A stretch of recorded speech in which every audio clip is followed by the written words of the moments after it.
What's up mga idol? TNT may announcement, Jason Castro magre-retire na. Pero bago mo sana ipagpatuloy ang panonood mo, ay huwag mong kalimutan na mag-subscribe bilang suporta sa aking YouTube channel. Maraming salamat idol. Lahat ng mga fans ay nag-e-enjoy ngayon sa semifinals, dahil sa sobrang gandang labanan ng apat na teams. Sa isang bracket ay naglalaban ang defending champion SMB kontra Rain or Shine, at Hinebra vs Meralco naman sa kabila. Walang ibang magagawa ang TNT kundi ang manood lang sa semifinals, dahil medyo malas sila ngayong conference dahil hindi sila nakaabot dito. Kaya nga buong TNT management pati ang mga players ay sobrang malungkot talaga.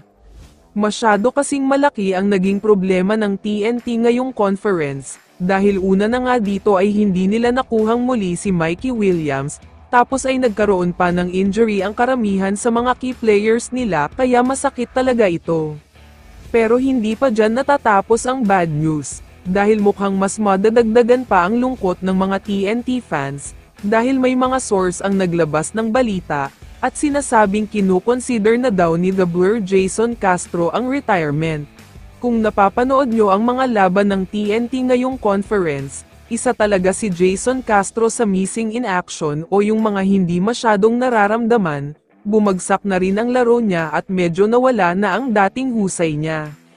Ito na nga siguro ang sinasabing father time o yung epekto ng edad, sa paparating na June kasi ay 38 years old na si Jason Castro, kaya naman bumabagal na talaga siya at nawawala na ang dating explosiveness niya.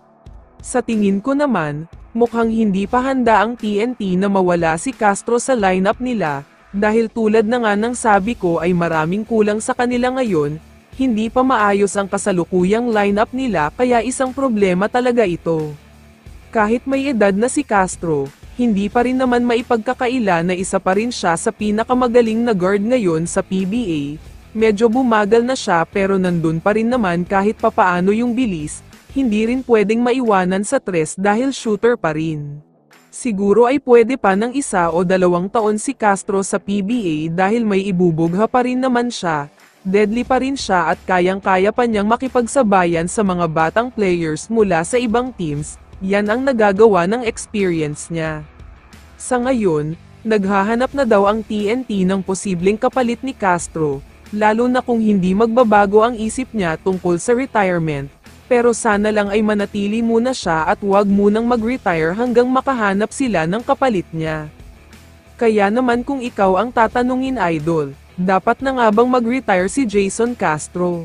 I-comment mo naman ang sagot mo sa tanong na ito. So dito na nagtatapos ang video na ito. Maraming salamat sa pagsuporta at panonood mga idol.